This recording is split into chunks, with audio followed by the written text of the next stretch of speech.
अब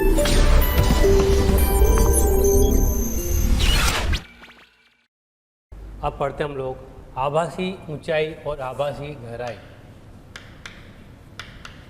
आभासी गहराई पढ़ते पहले। ये क्या है आभासी गहराई?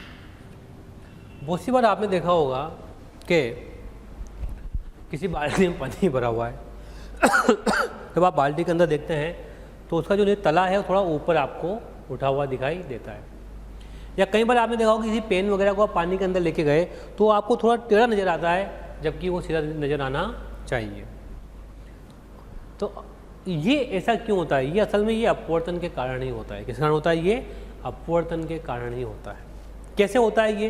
तो हम यहाँ देखते हैं कैसे होता है। जैसे मान लेते हैं ये आपका वाटर है नीचे। ध्यान देना मेरी बात के ऊपर। आप देखो बच्चों, आभासी गहराई आपको कैसे दिखाई देती है उसे बता रहा हूँ मैं आपको। ये नीचे आपका एक मीडियम है, ओके। ये ऊपर आपका N1 मीडियम, मैं इसे एयर ही मान रहा हूँ अभी, वैक्यूम या एयर। और ये आपका या N1 मान लो, आप छोड़ो बात को। ये N1 मीडियम हो गया और ये आपका N2 मीडियम हो गया। और यहाँ पर एक कोइन है। क्या है? यहाँ पर एक कोइन है। ये यहाँ पर एक आपका कोइन है। ये इसकी यहाँ से यहाँ तक वास्तविक गहराई। क्या ये? वास्तविक गहराई। डी एक्चुअल चल जाएगा ये, और डी वास्तविक। ठीक, वास्तविक, ये वास्तविक गहराई। ठीक, अब जो बंदा यहां से देख रहा है उसको ये कॉइन इस सतह से कितना नीचे दिखाई देगा, हमें ये निकालना है। और हमें अच्छे से पता है कि ये थोड़ा ऊपर की तरफ उठा हुआ दिखाई देता है जब ऊपर का माध्यम विरल होता है, मतलब हवा होती है, और नीचे का माध्यम सघन होता है। तो अभी मान लेते हैं अपन की N1 जो है वो लेस देन N2 है। ओके बच्चों, यार N1 is less than N2। चलो आगे बढ़ते हैं। अब जब एक किरण यहाँ पर आई तो ये इससे एक किरण जाएगी, वो सीधी आंखों में चली जाएगी। इमेज बनने के लिए एक और चाहिए, तो एक किरण ऐसे जाएगी। ध्यान देना बच्चों, ये ऐसे मुड़ जाएगी और ये चली जाएगी। अब ये दो किरणें जब आइज में जा रही है, अच्छा ये कई बच्चे सोच रहे होंगे सर ये इतना दूर नहीं है, बिल्कुल करीब से जाएगा। जो एंगल आई बहुत छोटा होगा ये, और ये एंगल आर बहुत छोटा होगा। तो ये किरण तो एंगल आई आ गई, ये किरण अपवर्तित हो गई। क्या हो गई? ये अपवर्तित हो गई। तो ये पास में यहाँ पर आई।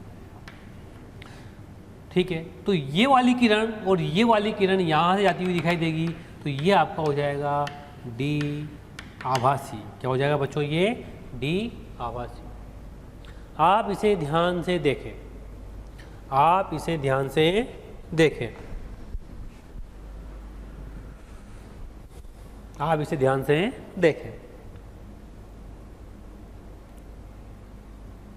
कि यह किरण सघन माध्यम से, ये सघन हो गया, मैं लिख देता हूं आप लोगों के लिए यहाँ पर, ये आपका विरल है और ये आपका सघन है। ठीक प्यारे बच्चों,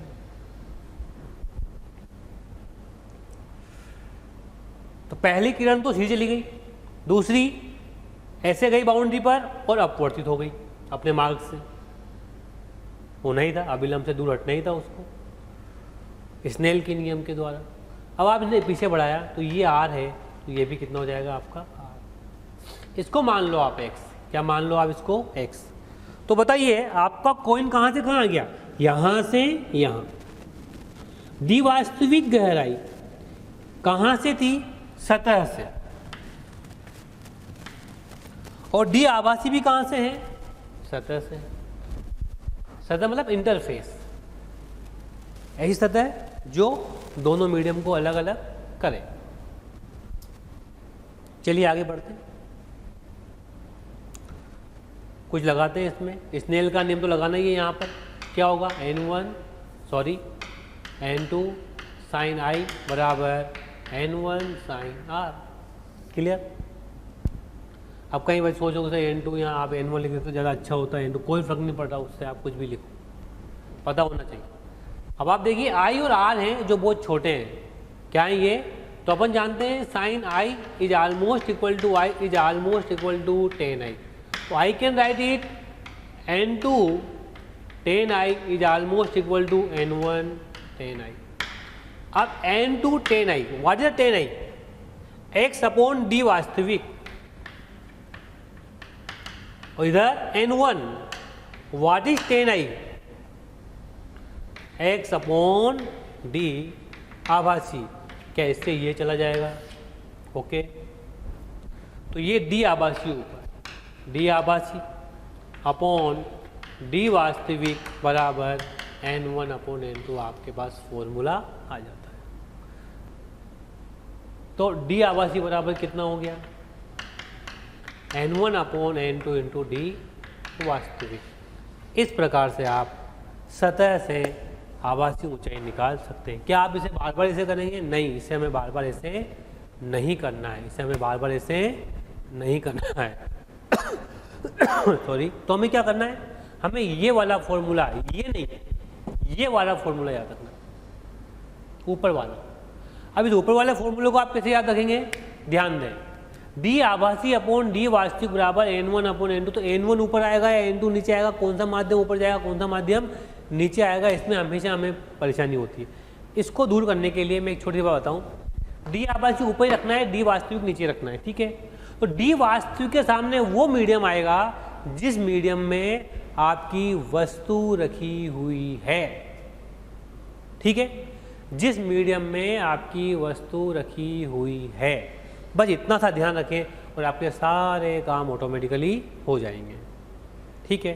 तो ये चीज़ मैंने आपको यहाँ बताई। इसका मैं एक एग्जाम्पल लेता हूँ, अब देखो आप, तो उस एग्जाम्पल से आपको और जल्दी से ये क्लियर हो जाएगा।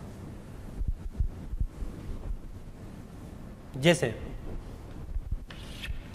ये वाटर, पानी, माध्यम, कॉइन 15 सेंटीमीटर पर रखा हुआ है और आप यहाँ से देख रहे हैं कितने पर रखा हुआ है? 15 सेंटीमीटर पर कॉइन रखा हुआ है। तो आप पूछोगे इसकी आभासी ऊंचाई कितनी होगी सर? और ये n बराबर 1, ओके। आप कहोगे फॉर्मूला सर डी आभासी, बोलते जाओ सर डी वास्तविक 15, नीचे कौन सा मीडियम आएगा जिसमें आपकी वस्तु रखी हुई है, वो कितना है? 4/3। ऊपर कौन सा? दूसरा मीडियम अपने आप ही आ जाएगा। तो डी आभासी बराबर कितना हो जाएगा? ये 3/4 इंटू 15 कितना हो गया? 45/4 सेंटीमीटर, 45/4 सेंटीमीटर। एकदम क्लियर है बात? मेरे ख्याल से आपको अच्छे समझ में आ गई होगी और किस तरह से आप ये निकाल सकते हो। देखो आप ऊपर आ गया आप ये 1.25 सेंटीमीटर। तो आपकी जो वस्तु बनेगी, जो कॉइन की इमेज बनेगी, वो यहाँ बनेगी। और ये हो गया आपका डी आभासी 11.25 सेंटीमीटर। प्यारे बच्चों, है आसान काम? निकाल लेंगे? बिल्कुल निकाल लेंगे सर। आगे बढ़ते हैं।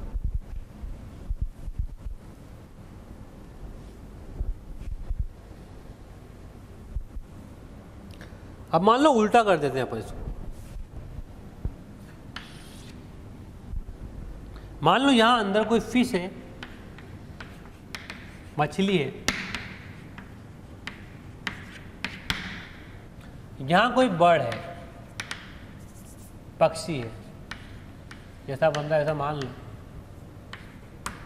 ये आपने पक्षी ले लिया, ये मीडियम n1 और ये मीडियम n2 और ये मीडियम n1, ठीक है। अब आप देखिए ये ऊंचाई है, तो h वास्तविक ऊंचाई तो ये हो गई आपकी, हो गई। अब मछली पक्षी को देखना चाहती है। पहले पक्षी मछली को देख रहा था, अब मछली पक्षी को देखना चाहती है। ध्यान देना आप,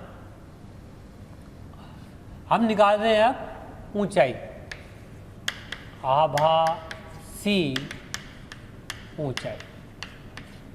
बात एक ही है, कोई फर्क नहीं पड़ेगा। कौन देख रहा है? मछली। ये ऑब्जर्वर है, प्रेक्षक। चलो भाई, सर एक किरण बर्ड से आएगी सीधे मछली की आंखों में, एक किरण ऐसे आएगी, परावर्तित होगी थोड़ा अभिलंब के पास आएगी और ये एंगल आई, तो ये एंगल कितना हो जाएगा, आर हो गया। यहाँ पर आप देख सकते हैं कि N2 is less than N1, ठीक है। तो क्या होगा,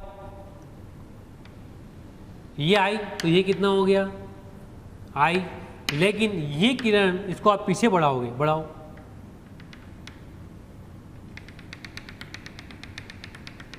तो आपको ये यहाँ से आती हुई तो आपकी बड़ यहाँ दिखाई देगी इस फिश को। तो ये आर है, तो ये कितना हो गया आर, और ये कितना हो गया आपका एच आभासी, कितना हो गया ये आपका एच आभासी। सेम कहानी है, फॉर्मूला एक ही है, सेम कहानी है, फॉर्मूला एक ही है, और ये यहाँ से यहाँ तक हो गया आपका एक्स। तो आप वापस साइन रूल लिखोगे, यहाँ पर क्या लिखोगे बोलो, N2 साइन आई बराबर N1 sine R, sine I is almost equal to I is almost equal to 10i, जब आई बहुत छोटा है, जब आई बहुत छोटा है। तो कितना हो जाएगा यहाँ बताओ, N2 10i is equal to N1 10r, N2 what is 10i, 10i is equal to हो गया h वास्तविक upon sorry x upon h वास्तविक बराबर N1 x अपॉन h आभासी। तो इससे ये चला जाएगा, तो यू विल सी h आभासी अपॉन h वास्तविक बराबर N1 upon N2, N1 upon N2। Okay प्यारे बच्चों यार, तो क्लियर हो गया आपका एकदम से यहाँ पर मामला, कि वापस से फिर देखो आप, जो वास्तविक वस्तु है उसका मीडियम उसके सामने आ जाता है, जो वास्तविक वस्तु है उसका मीडियम उसके सामने आ जाता है। तो आभासी ऊंचाई निकालो चाहे आभासी गहराई निकालो, दोनों फॉर्मूले आपके सामने यहाँ पर आ गए, दोनों के फॉर्मूले सेम है। चलो अब एक दो क्वेश्चन कर लेते हैं हम लोग इसके ऊपर, बहुत छोटी छोटी बात है, मैं ऐसे बात करता हूँ। मान लो ये मीडियम है 3/2, ये मीडियम है 4/3, यहाँ पर बर्ड है और यहाँ पर फिश है, ठीक, सिंपल सा है। ये भी 20 सेंटीमीटर ऊपर और ये भी 20 सेंटीमीटर। क्वेश्चन है कि फिश बर्ड को कहाँ पर देखेगी और बर्ड फिश को कहाँ पर देखेगी, मतलब पक्षी मछली को कहाँ देखेगा और मछली पक्षी को कहाँ पर देखेगी। तो सबसे पहले निकालते हैं अपन मछली के द्वारा देखी गई बर्ड की ऊंचाई, मछली के द्वारा देखी गई ऊंचाई, आभासी ऊंचाई। कौन देख रहा है, मछली देख रही है, किसको देख रही है, बर्ड को देख रही है, ठीक है। h आभासी अपॉन h वास्तविक कितना है 20, बर्ड क्या हो गया, वस्तु हो गई, तो बर्ड का ओरिजिनल वस्तु हो गई, तो बर्ड का मीडियम 3/2 के सामने, ऊपर कितना हो गया ये 4/3 आ गया, तो h आभासी कितना आ गया प्यारे बच्चों बताओ, 4/3 इंटू 2/3 इंटू 20, यानी कि कितना हो गया ये 40, 40 बोला 160 अपॉन 9, डन। और दूसरा क्या हो गया, प्यारे बच्चों बहुत बहुत शुक्रिया दिल से आप सभी लोगों का, जो आप लोगों का इतना प्यार मिला, आप लोगों के इतने व्यूज़, इतने सारे लाइक्स, इतने सारे कमेंट्स मिले। मैं ये आपको बताना चाहता हूँ कि जो डिस्क्रिप्शन में लिंक दिया है, प्लीज़ वहाँ जा कर के अपना एनरोलमेंट ज़रूर सुनिश्चित करें। और प्यारे बच्चों, इसके अलावा यदि आप डाउट्स का बेनिफिट उठाना चाहते हैं, आप स्टडी मटेरियल का बेनिफिट उठाना चाहते हैं, तो मोशन के प्रीमियम कोर्स को ज्वाइन करें। ये कहीं ना कहीं आपके लिए बहुत बेनिफिशियल होने वाला है। पक्षी के द्वारा देखी गई गहराई, अब पक्षी देखेगा तो ये हो गया डी आभासी, और पक्षी कितना है 20 पे है, तो नीचे कितना है 4/3 और ऊपर कितना है 20, सॉरी ऊपर कितना हो गया 3/2। देखिए अब वस्तु ये होगा तो ये हो गया, यहाँ पर सोल्व करेंगे तो ये हो जाएगा आपका 3/2 ऊपर 4, तो डी आभासी बराबर 9/8 इंटू 20, 4 से 2 बार 4 से 5, 45/2 यानी कि 22.5 सेंटीमीटर। मतलब आपको ये फीस और नीचे नज़र आए, बर्ड को फीस यहाँ की जगह और नीचे नज़र आएगी। इस प्रकार से आप आराम से आंसर निकाल सकते हैं। ठीक है, आगे बढ़ते हैं। नेक्स्ट, अब मान लो वेग देखते हैं कि जैसे मान लो मछली चल रही है और बर्ड भी चल रही है, तो चलती हुई बर्ड को चलती हुई फिश कितने वेग से चलती हुई दिखाई देगी, या फिश को चलती हुई बर्ड कितने वेग से दिखाई देगी। तो इसके बारे में अपन थोड़ी सी बात करते हैं। ठीक है, तो नेक्स्ट टॉपिक लेते हैं अपन वेग, आभासी वेग कितना होगा, जो आभास होगा। मान लो ये था, ये एक मीडियम था और एक मीडियम ये है, ये आपका N2 मीडियम, ये आपका N1 मीडियम, और यहाँ पर आपका ऑब्जर्वर है बच्चों। ये आपका इंटरफेस मैंने थोड़ा सा ऐसे बनाया जानबूझ के, ऐसे भी बना सकता था लेकिन मैं ऐसे बना रहा हूँ। अब मान लो ये आपका ऑब्जेक्ट है, ठीक प्यारे बच्चों, डिस्टेंस है y पर, कितने पर है, y पर। ओके, डिस्टेंस कितना है, y पर। तो यहाँ से एक रे जाएगी, ऐसे पलट जाएगी, तो मेरी एक ऑब्जेक्ट की इमेज यहाँ बन जाएगी और डिस्टेंस कितना x, ठीक है। और ये सरफेस है, क्या ये सरफेस मतलब सतह, क्लियर। तो अभी हम लोगों ने देखा था कि ये वास्तविक वस्तु है, क्या ये वास्तविक वस्तु, ये आभासी, तो आभासी गहराई अपॉन वास्तविक गहराई बराबर नीचे N2 ऊपर कितना हो गया आपका N1। तो आप क्या करोगे, x बराबर N1 upon N2 into Y, ठीक। पहले वाला फॉर्मूला हमारे पास आ गया। अब प्यारे बच्चों ध्यान दो, इसका डिफ्रेंशिएट करो dx/dt, N1 अपॉन N2, इसका डिफ्रेंशिएट करो dy/dt। What is dx/dt, velocity of image with respect to surface is equal to N1 upon N2. What is dy/dt? Velocity of object with respect to surface. तो ये formula आपके पास यहाँ पर आ जाता है। इस थोड़ा ओपन करेंगे तो vi माइनस vs बराबर N1 upon N2 into vo minus vs। इस प्रकार इसमें आगे बढ़ा जा सकता है, इस प्रकार इसमें आगे बढ़ा जा सकता है। तो ये वेग वाली कहानी हो गई कि सर इसके ऊपर क्वेश्चन करवा दो एक दो, ताकि हमें क्लियर हो जाए ये। अब इस पर क्वेश्चन कर लेते हैं एक अपन। मान लेते हैं ये सरफेस और ये आपके यहाँ पर फिश है, फिश जा रही है ऊपर 10 सेंटीमीटर पर सेकंड, सरफेस जा रहा है ऊपर 2 सेंटीमीटर पर सेकंड से, और ये आपकी बर्ड है, बर्ड आ रही है नीचे 5 सेंटीमीटर पर सेकंड से नीचे, ठीक भैया, ओके, ठीक, डन एकदम से। तो क्वेश्चन ये है कि बर्ड को फिश कितने वेग से आती हुई दिखाई देगी, बर्ड को फिश कितने वेग से आती हुई दिखाई देगी। या दूसरा क्वेश्चन बन सकता है कि फिश को बर्ड कितने वेग से आती हुई दिखाई देगी। तो दोनों बातें अलग अलग होगी। पहली बात निकालते हैं कि मछली को, सॉरी पहले पक्षी को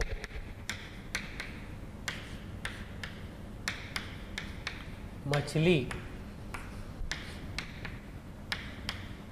कितने वेग से आते हुए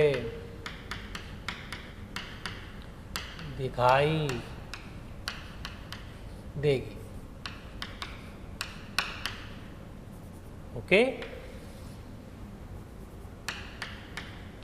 पक्षी को मछली कितने वेग से आते हुए दिखाई देगी। तो सबसे पहले फिश का आभासी वेग निकालते हैं। क्या निकालते हैं? फिश का आभासी। फिश यहाँ नहीं, यहाँ कहीं बनेगी। ओके, तो इस फिश का आभासी वेग कितना होगा? सॉरी, इस मछली का आभासी वेग मुझे निकालना है। ठीक, तो इस मछली का आभासी वेग कितना? सबसे पहले देखिए आप, अभी फॉर्मूला था हमारे पास, क्या था, याद आ रहा है आपको? Velocity of image with respect to surface क्या आया था? n2 upon n1। यहाँ कितना आया था? Sorry, velocity of object with respect to surface. अरे अगर ये नहीं याद हो तो एक काम करें, ये आपने मीडियम n2 ले लिया, ये मीडियम आपने n1 ले लिया, और मीडियम देना पड़ेगा, ये 2 है, ये मीडियम 3/2 है। ओके, मीडियम भी देना पड़ेगा आप लोगों को। अब देखिए आप, अभी हम लोग फॉर्मूला बना लेते हैं, मान लेते हैं ये कितना हो गया यहाँ से यहाँ तक y, तो ये कितना हो गया आपका x, और सिंपल सा फॉर्मूला हो गया sir y upon x upon y बराबर नीचे आएगा आपका n2, ऊपर आएगा n1। तो x बराबर कितना लिखा आपने, जल्दी से बोलो? x बराबर n1 upon n2 into Y हो गया, डिफ्रेंशिएट किया dx अपॉन dt, जो पहले किया था n1 upon n2 dy upon dt। अब समझ में आ गया होगा what is this? Velocity of image with respect to surface n1 upon n2। What is this? Velocity of object with respect to surface. चलो कीप द वैल्यूज और answer निकालते हैं। वेलोसिटी ऑफ इमेज निकालना है सर, हाँ, surface 2 ऊपर, n1 ऊपर वाले का, n2 नीचे वाले का। वेलोसिटी ऑफ ऑब्जेक्ट कितना आएगा? 10, सरफेस 2, तो कितना आ गया vi? बच्चों 2 4, ये 2 प्लस 3/4 इंटू 8, इससे ये 2 कितना हो गया? 3 दूना 6 और 2 8 सेंटीमीटर पर सेकंड।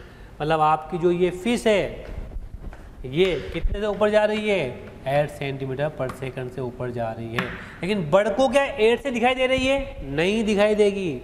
तो velocity of image with respect to bird, अब देखो बर्ड कितना खतरनाक देख रही है, माइनस वीबी, ये हो गया 8 माइनस वीबी कितना हो गया? -5, यानी कि 13 सेंटीमीटर पर सेकंड से वो उसको दिखाई दे रही है। एकदम क्लियर ये बात? पक्षी को मछली कितने वेग से आते हुए दिखाई देगी? कितने वेग से आगे? 30 सेंटीमीटर पर सेकंड से उसको आगे दिखाई देगी। इसका उल्टा करोगे कि फिश मछली को बर्ड कितने वेग से नीचे आता हुआ दिखाई देगा, ये क्वेश्चन भी कर लेते हैं हम। मछली को पक्षी कितने वेग से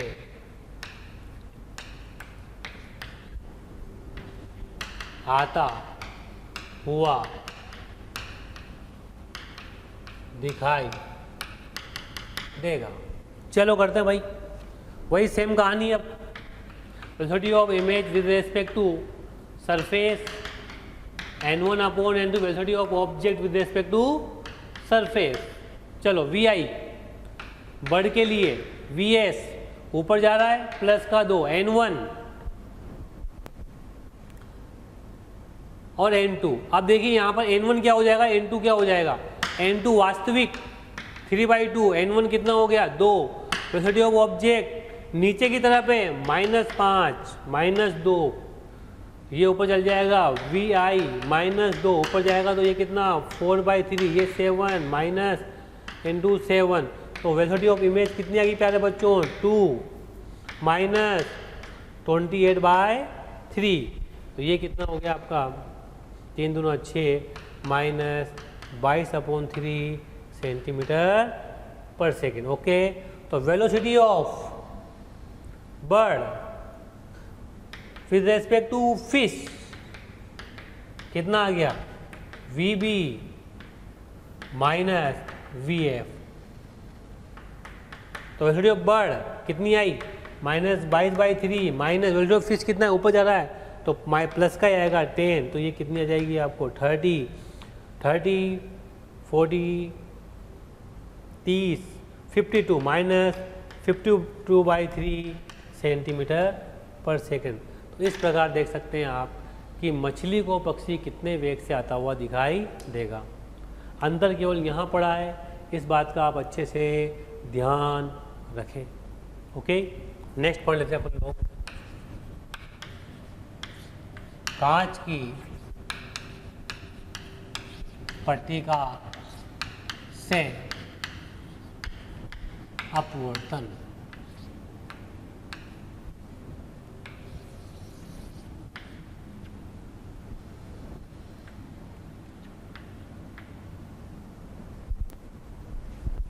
कांच की पट्टिका से अपवर्तन,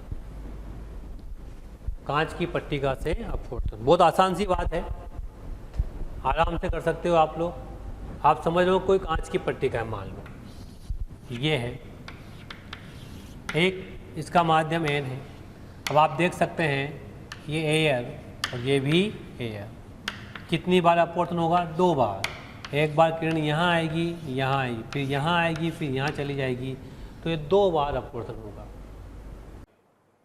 हसरतें दिल में दबाने से क्या होगा, सिर्फ एक बार होठ हिलाकर तो देखो, और सिमट आएगा आसमां आगोश में तुम्हारे, चाहत की बाहें फैलाकर तो देखो, और निगाहों से निगाहें मिलाकर तो देखो, नए लोगों से रिश्ता बनाकर तो देखो। हालांकि प्यारे बच्चों, अब हम आप नए नहीं हैं, बहुत दिनों से आपका हमारा कांटेक्ट हो चुका है। मेरा आपसे यही कहना है कि प्लीज़ सब्सक्राइब करें, और जो हमारा बेल आइकन है प्यारे बच्चों उसको हिट करें, क्योंकि कहीं ना कहीं जो रिक्वेस्ट आप लोगों के हमें मिलती हैं कमेंट्स के माध्यम से, उसमें हम ये चाहते हैं कि जो भी आपकी रिक्वेस्ट आ रही है उनको अपडेट करें। जो टॉपिक आपके छूट गए हैं वो टॉपिक आपको कहीं ना कहीं जरूर दें, तो वो टॉपिक आपको प्रोवाइड करने के लिए आपको इन्फॉर्मेशन कैसे कहीं ना कहीं मिले, तो आपको किसी से पूछने की जरूरत नहीं है, just to subscribe the channel. Okay, subscribe करें और बेल आइकन को हिट करें। Thank you. ये एंगल आई तो ये एंगल आर, ये एंगल आर तो ये एंगल आर, तो ये एंगल ई। आई और ई क्या हो जाएंगे प्यारे बच्चों? बराबर हो जाएंगे। अभी देख चुके हैं पहले कैसे कि यहाँ पर n 1 साइन आई बराबर n साइन आर, और n साइन आर बराबर 1 साइन ई। तो आप देख सकते हैं i बराबर ई हो जाएगा, i इक्वल टू कितना हो जाएगा? ई हो जाएगा। ठीक है, एकदम क्लियर। आगे बढ़ते हैं। तो ये कांच की पट्टिका को थोड़ा सा समझाया मैंने क्या है क्या नहीं है। अब कांच की पट्टिका से किसी वस्तु का विस्थापन कितना होता है? अपवर्तन। कांच की पट्टिका से वस्तु का विस्थापन, ओके, वस्तु का विस्थापन। देखिए अब बहुत बढ़िया फिनोमिना आ रहा है, और ये कई जगह आपने देखा होगा। जब आप कहीं पर ग्लास लगा हुआ देखते हो और उसके अंदर की चीज़ों को देखते हो, तो या तो उसके अंदर की चीज़ें दूर दिखाई देती है या वो हमें पास में दिखाई देती थोड़ी सी। वही फिनोमिना यहाँ देख रहे हैं हम लोग कि वो फिनोमिना हो कैसे रहा है। अच्छा, हो क्यों रहा है? अपवर्तन के कारण। इसी कारण जैसे सनसेट, सनराइज, समय के पहले या समय के बाद हो जाना, तो ये सब फिनोमिना किसके हैं? अपवर्तन के हैं। अच्छा, इन प्रैक्टिकल्स एग्जाम को अपन लेंगे एक लेक्चर उसका भी, लेकिन अभी हम लोग कांच की पट्टिका पर फोकस करेंगे। तो फोकस करते हैं कांच की पट्टिका से अपवर्तन।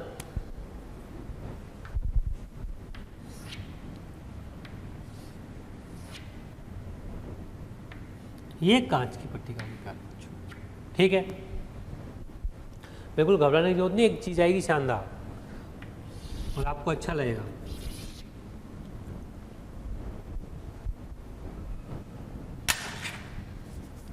ये मेरा हो गया आपका ऑब्जेक्ट, ये इसकी टी मोटाई हो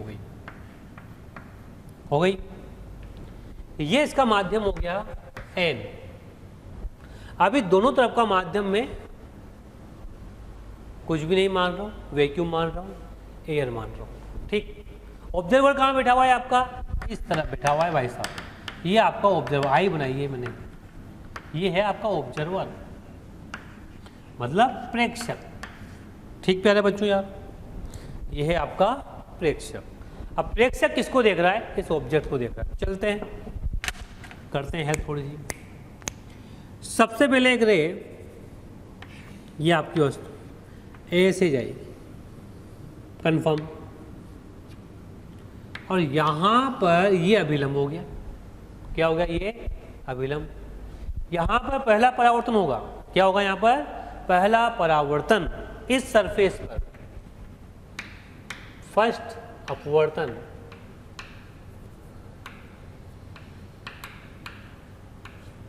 ओके, अब ये है विरल माध्यम और ये है सघन। तो बताओ ये किरण इसके पास जाएगी या दूर जाएगी? पास आएगी सर, ये पास आ गई। इसको पीछे ले गए ले गए ले गए ले गए, तो कहां से आती हुई दिखाई देगी? यहां से आती हुई। फर्स्ट इमेज यहां बन जाएगी। ये इसकी पहली इमेज यहां पर बन जाएगी। जब फर्स्ट परावर्तन होगा तो मान लेते हैं ये दूरी यहां से यहां तक x है, तो यार ये दूरी कितनी हो जाएगी प्यारे बच्चों? बताओ, y। अब y निकालनी तो है, तो निकालते हैं। फर्स्ट परावर्तन,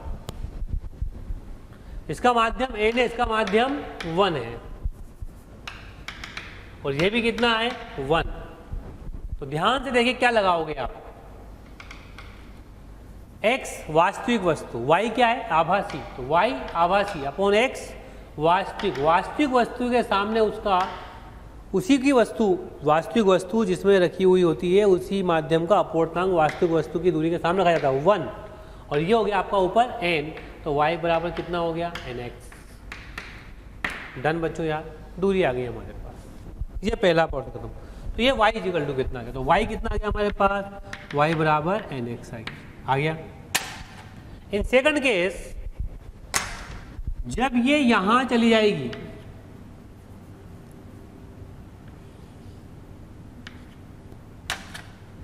तब क्या होगा? ये अभिलंब,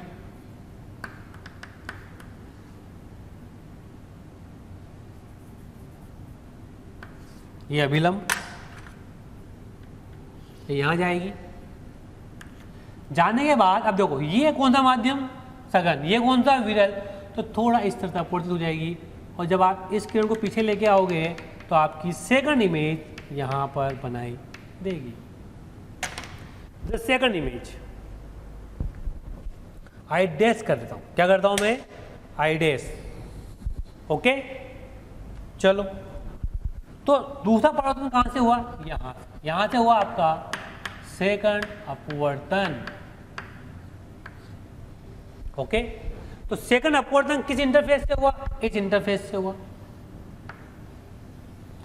इस इंटरफेस से वस्तु की दूरी कितनी है? अब आपके लिए वस्तु ये है, तो दूरी कितनी हो गई? nx plus t। और इमेज की दूरी कितनी हो गई? वो हमें निकालनी है। मान लेते हैं ये y डैश है। तो सेकंड परावर्तन के लिए लिखेंगे सबसे पहले मुझे क्या निकालना है? y dash. वस्तु कहां पहुंची मेरी? t plus nx, medium n, क्योंकि ये वाली जो रे है n में से आ रही है, और ऊपर कितना हो गया?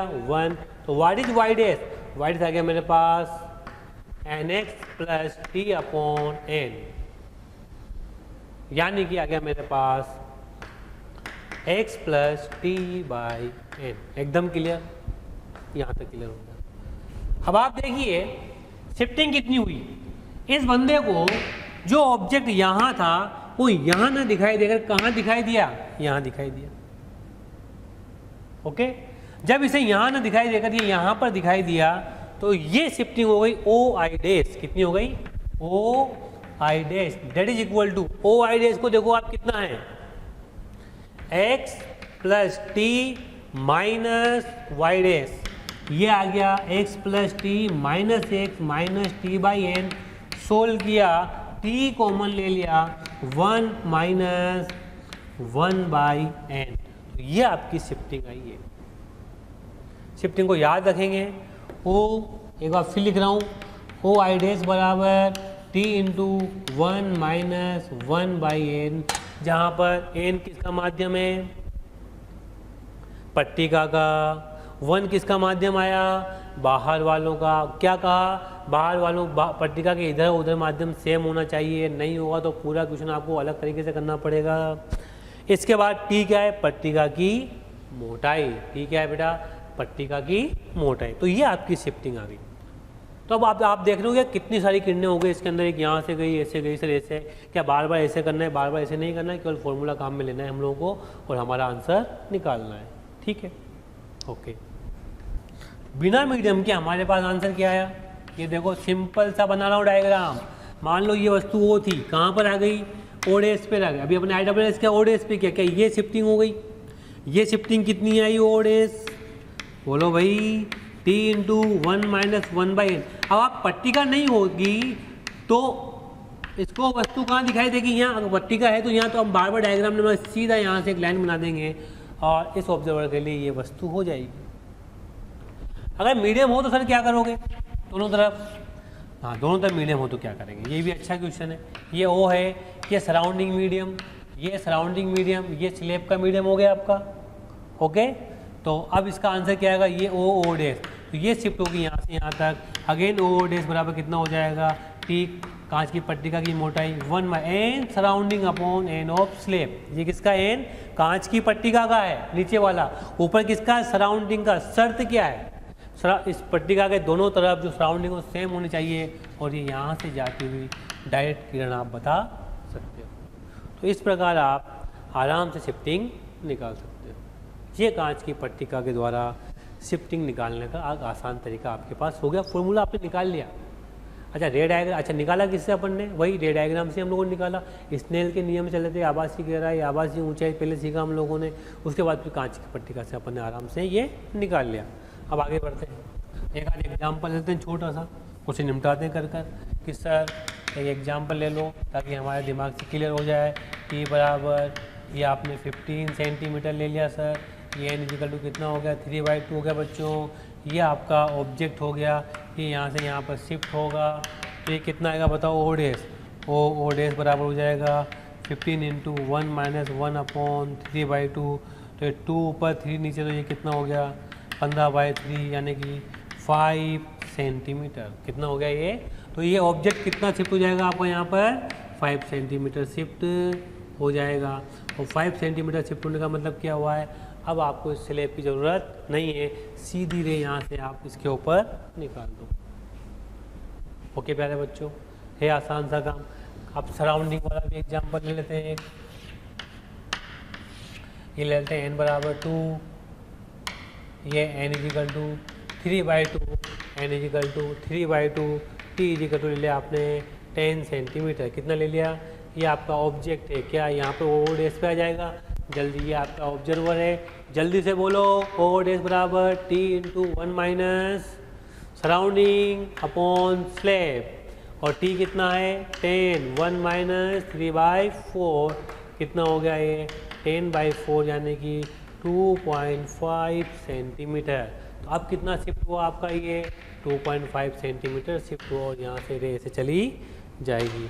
तो इस प्रकार से आप देख सकते हैं कि आराम से किस तरह से शिफ्टिंग होती है। अच्छा एक बात ध्यान है, जिधर से आपतित किरण आ रही है उसी की दिशा में शिफ्टिंग होगी ऑब्जेक्ट की। ठीक है, जिधर से आपतित किरण आ रही है उसी की दिशा में ऑब्जेक्ट की शिफ्टिंग हो जाएगी। इसे आप अच्छे से ध्यान रखें। ये इधर से आपतित किरण जा रही थी तो इसी की दिशा में ऑब्जेक्ट की शिफ्टिंग हो गई, इधर से आएगी तो इसी की दिशा में ऑब्जेक्ट की शिफ्टिंग हो जाएगी। एकदम क्लियर बात। आगे बढ़ते हैं, एक एग्जांपल लेते हैं इसके अंदर अपन शिफ्टिंग में।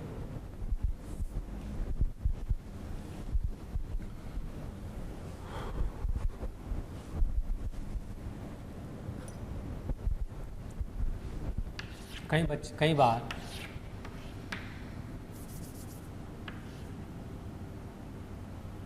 t इजिकल टू 15 सेंटीमीटर दिया है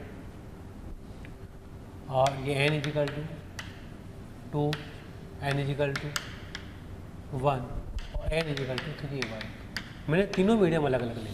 मैंने एक दो जगह क्वेश्चन देखे थे तीनों मीडियम अलग अलग है, तब क्या करें। तो देखो वैसे तो आप फॉर्मूले बना कितने याद कर सकते हो, लेकिन हमें नहीं करना, हमें फटाफट से काम करना है। मान लो जैसे आपका ये ऑब्जेक्ट है यार, ठीक है। अगर ये ऑब्जेक्ट है तो ये डिस्टेंस कुछ मान लेते हैं, ये 10 सेंटीमीटर है, कितना दिया ये, तो इसकी पहली शिफ्टिंग कहाँ हो जाएगी? क्या इससे निकालना होगा आपको यार, है या नहीं है? अब आप फॉर्मूला नहीं लगा सकते यहाँ पर, क्यों नहीं लगा सकते? क्योंकि स्लेब के इधर और उधर दोनों तरफ क्या है, अलग अलग है, मीडियम अलग अलग है। तो क्या करें? फर्स्ट अपवर्तन के लिए लगाओ आभासी y अपॉन 10, वास्तविक था ना, वास्तविक 2, तो y बराबर कितना आ गया आपका 20 सेंटीमीटर। तो इसकी जो पहली इमेज बनेगी इससे फर्स्ट परावर्तन से, वो बनेगी बच्चों यहाँ पर आइडिया बन गई ये इमेज। अब ये यहाँ से मतलब अब इसको सीधा आप इस पर डाल दो, क्योंकि इसके लिए ये वस्तु का काम करेगी, और ये आ गई आपकी 20 सेंटीमीटर, कहाँ से, यहाँ से। समझना, सीधा बता रहा हूँ मैं आप लोगों को। अब जो वस्तु है ये है, ये सरफेस है, इस सरफेस से इस वस्तु की दूरी कितनी होगी, 20 + 15 35। तो दूसरा परावर्तन देखोगे आप तो y डैश इक्वल टू 35 बराबर, अब 35 के लिए n बराबर 2 आएगा और वो आ जाएगा आपका 3/2, तो y dash equal to 3/4 × 35। Okay, तो ये कितना हो जाएगा आपका, देखो आप,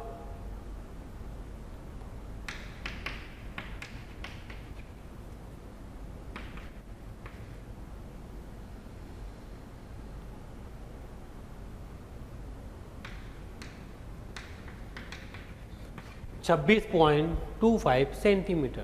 कहाँ पर आया? 26.25 सेंटीमीटर। कहाँ से? यहाँ से। तो यहाँ से दूरी कितनी हो गई? 26.2 कितनी हो गई? लगभग यहाँ पर ये आई डबल डैश। ये फाइनल इमेज आई मेरी यहाँ से यहाँ तक 26.25 सेंटीमीटर, मतलब यहाँ से रे ऐसे आप निकाल सकते हैं। ओके, तो आपने देख लिया कितना शिफ्ट हुआ, इससे थोड़ा सा शिफ्ट हुआ पीछे।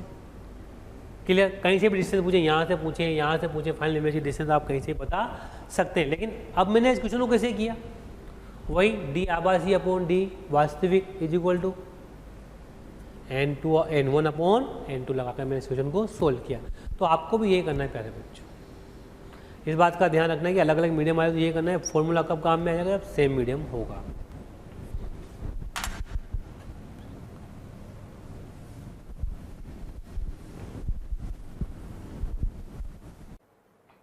प्यारे बच्चों, आपको वीडियो अगर पसंद आ रहे हैं तो प्लीज़ लाइक करें, शेयर करें, और साथ ही साथ उन ज़रूरतमंद बच्चों को इसके बारे में ज़रूर इन्फॉर्मेशन दें जिनको इसकी कहीं ना कहीं आवश्यकता है। मैं जानता हूं आपका दिल बहुत अच्छा है, आप भी दूसरों के बारे में शायद उतना ही सोचते हैं जितना ये मोशन की टीम सोच रही होगी। तो प्यारे बच्चों, इसलिए इन लेक्चर्स के जो भी लिंक्स हैं वो अपने फ्रेंड्स के साथ ज़रूर शेयर करें। विश्वास कीजिए, जितने ज़्यादा लोग जुड़ेंगे उतना ज़्यादा आप लोगों का प्यार, स्नेह, लाइक और कमेंट्स के माध्यम से हमें प्राप्त होगा, जिससे मोशन की टीम मोटिवेटेड होगी और हम लोग दिन रात बहुत ऊर्जा के साथ प्यारे बच्चों आपके साथ काम करेंगे। अब एक टॉपिक और पढ़ लेते हैं, फिर उसके बाद अपन इसमें एग्जाम्पल करेंगे। इसका मिरर के साथ जुड़कर कितनी शिफ्टिंग होती है, कितनी नहीं होती, वो सारे एग्जाम्पल अभी अपन देखेंगे। एक कंसेप्ट और देखते हैं पहले, पार्श्व विस्थापन।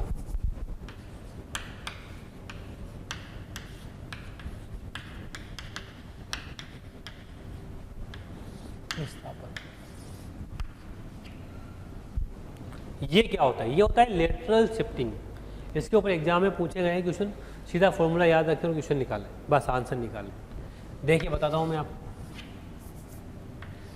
ये आपकी स्लेब है, ये टी है, यहाँ से एक रे आई, एडवांस में भी आ चुके हैं क्वेश्चन, ध्यान देना।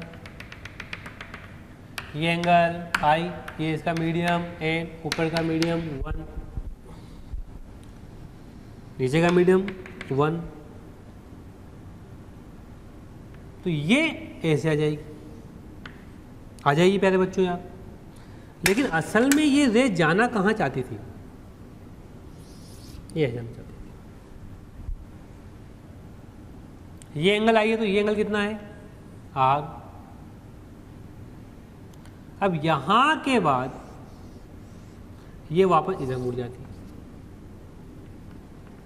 ये अभिलंब, ये आर, तो ये आर, ये इसका पार्श्व विस्थापन कहलाता है। ये एंगल 90 और ये एंगल भी 90। अब ये दोनों किरणें पैरेलल समानांतर आगे बढ़ती चली जाएगी। ठीक है, तो पार्श्व विस्थापन पीछे की तरफ होगी, मतलब वो ऐसे जा रही थी, इस स्लेब ने उसको इधर की तरफ शिफ्ट कर दिया। तो ये निकालना है हमें, ये पार्श्व विस्थापन D कितना होगा, निकालते हैं। ये T हो गया, O A B C, O A B C। तो एक ट्रायंगल दिख रहा है मुझे, कॉस R बराबर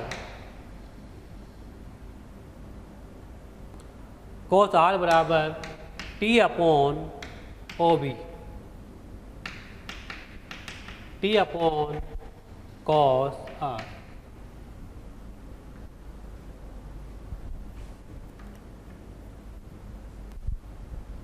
दूसरा देखिए, एक 90 डिग्री का एंगल दिखा आपको, जिसमें आपको दिखाई दे रहा होगा सब कुछ। ये एंगल कितना हो जाएगा, ये I ये R है, तो ये एंगल आ गया आपका I माइनस R। तो यहां देखिए, आप देखिए साइन I माइनस R बराबर D अपॉन OB, दिखाई दे रहा है ट्राइंगल में। यार प्यारे बच्चों, एक ट्राइंगल तो ये हो गया OAB,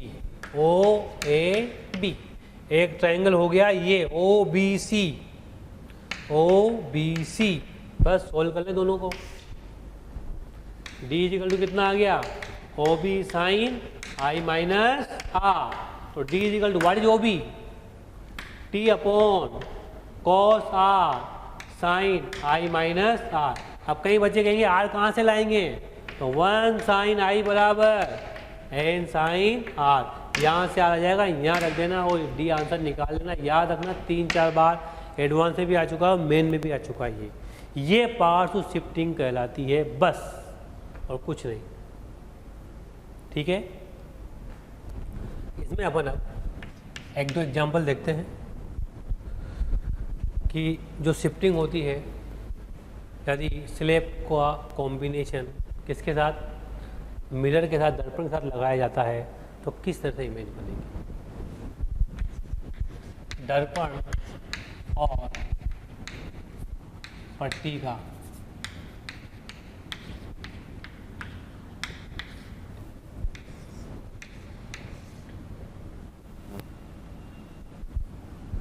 को साथ साथ देखने पर किस तरह से शिफ्टिंग होती है, देखिए आप।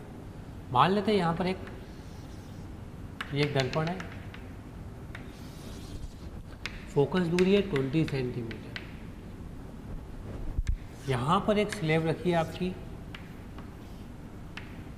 ओके, और ये T बराबर 15 सेंटीमीटर। बच्चों ध्यान देना, 15 सेंटीमीटर। और डेटा सही लेने पड़ेंगे। n इजिकल टू ले लिया आपने 3/2 और आपका ऑब्जेक्ट यहाँ पर रखा हुआ है। ठीक है, ये ले लो आप 15 सेंटीमीटर और ये ले लो आप 10 सेंटीमीटर, 10, ये भी लो 15 सेंटीमीटर। ओके भैया, अब आप बात समझना कि इस क्वेश्चन के अंदर जो ऑब्जेक्ट है, फाइनल इमेज कहाँ बनेगी। ये एक स्लेब दी हुई है और एक ये दर्पण दिया हुआ है। ये कौन सा दर्पण है आपको मालूम है अच्छे से, अवतल है या उत्तल है, अवतल दर्पण। ये ऑब्जेक्ट है और बंदा यहाँ से देख रहा है। कहाँ से देख रहा है, यहाँ से देख रहा है। ये प्रेक्षक, ये कौन है, प्रेक्षक। इस प्रेक्षक जब इसको देखेगा तो ध्यान से देखें आप क्या होगा। सबसे पहले किरण जाएगी और यहाँ से शिफ्ट हो जाएगी। क्या हो जाएगी, शिफ्ट। ये कितना शिफ्ट होगा पहले आप बताओ। ये ओडेस पे आ जाएगा तो ओडेस कितना शिफ्ट हो जाएगा बताओ, 15 × 1 - 1/3/2 2 ऊपर 3 कितना 5 सेंटीमीटर, कितना आ गया ये 5 सेंटीमीटर। और ये हो गया 5 सेंटीमीटर और ये हो गया आपका 10 सेंटीमीटर। डन एकदम से, ये हो गया 10 सेंटीमीटर। अब आप देखिए यहां से एक किरण सीधी ऐसे गई, ये 15 और ये 15 30 और ये 10 कितने हो गए 40। ध्यान देना मेरी बात के ऊपर, कितने हो गए 40। इसका मतलब क्या हुआ, इसका मतलब क्या हुआ कि इससे जो इमेज बनेगी, क्या ये इसके सी पर है, अभी कहां पर है सी पर, सी से इसकी किरण गई है तो यह किरण वापस उसी पथ से वापस आएगी। और जब किरण उसी पथ से वापस आएगी तो बताइए वो यहां आएगी या यहां आएगी। ये तो तय हो गया कि अगर स्लैब नहीं है, अगर ये यहां पर है तो इमेज यहां बननी है। ये यहां ना आकर वापस किरण कहां पर आएगी, यहां आएगी। तो यदि इसको डायग्राम में ऐसे न बनाकर ऐसे बनाओ तो ज़्यादा बेटर रहेगा। ये ऐसे गई, ये ऐसे शिफ्ट हो गई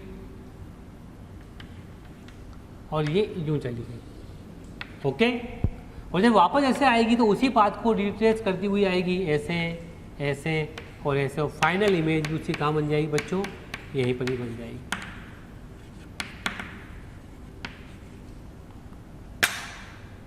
कुछ आया समझ में, क्या कहा था मैंने, दोबारा समझना। जब किरण ऐसे आगे जा रही थी तो ओ से ओ डेस पर ऑब्जेक्ट शिफ्ट हो गया, ये किरण गई यूं चली गई और ये शिफ्ट हो गया, तो यहां से सीधी जाती हुई किरण आपको वहां दिखाई देगी। अब ये दूरी कितनी हो गई, जो आभासी ऑब्जेक्ट है उसकी 15 15 30 और 10 40, मतलब ये इसके सेंटर ऑफ कर्वेचर पर 40 है। डन एकदम से, ये इसके सेंटर ऑफ कर्वेचर पर है। तो इमेज भी क्या सेंटर ऑफ कर्वेचर पर होगी। तो इमेज जब यहां बनेगी तो अब ये वापस ऐसे शिफ्ट होकर आएगी, वापस ये उसी पाथ को ट्रेवल करेगी, वापस ऐसे आएगी, इससे वापस शिफ्ट होकर यहाँ नहीं, ये यहाँ पहुंच जाए। मैंने क्या कहा था, आपतित किरण की दिशा में। अब आपतित किरण क्या इधर है, इस दिशा में शिफ्टिंग होगी, तो इसके लिए अब जो आने वाली किरण के लिए ये आभासी वस्तु होगी, तो ऑब्जेक्ट आगे की तरफ शिफ्ट हो जाएगा। कहाँ हो जाएगा, शिफ्ट, और इमेज क्या वहीं बन जाएगी, वहीं बन जाएगी। तो एक बात और आप थोड़ा ध्यान रख लें, कभी कभार ऐसे आ जाए तो, जैसे ये है ओ, तो अगर किरण ऐसे जाती है तो ये यहाँ पर शिफ्ट हो जाता है। लेकिन अगर मान लो ये ऐसे हो, ये आपका ऑब्जेक्ट है, ओके, तो ये यहाँ शिफ्ट न होकर ये आगे की तरफ शिफ्ट होगा ओ डेस पर, ठीक है, क्योंकि ये आपतित किरण है, इसके लिए ये वस्तु है, मतलब ये वस्तु आभासी वस्तु हो गई, इसके लिए ये वस्तु है। तो आपतित किरण की दिशा में आगे की तरफ आपका ऑब्जेक्ट शिफ्ट हो गया, यहाँ पर भी आपतित किरण की दिशा में आगे की तरफ आपका ऑब्जेक्ट शिफ्ट हो गया। तो ये बात, दोनों बातें यहाँ पर एप्लीकेबल है। कैसे एप्लीकेबल है कि यहाँ ये वस्तु है, ये आगे की तरफ शिफ्ट हो गई, और जब ऐसे किरण आ रही थी तो ये वापस वहीं पर ही शिफ्ट हो गई। दोनों के लिए शिफ्टिंग का फॉर्मूला रिमेन सेम, ओ डेस बराबर T into 1 minus 1/n। Okay बच्चों, ये एग्जाम्पल मेरे ख्याल से आपको अच्छे समझ में आया होगा। आगे बढ़ते हैं, प्लेन मिरर के साथ जो थोड़ा आसान पड़ेगा आपके।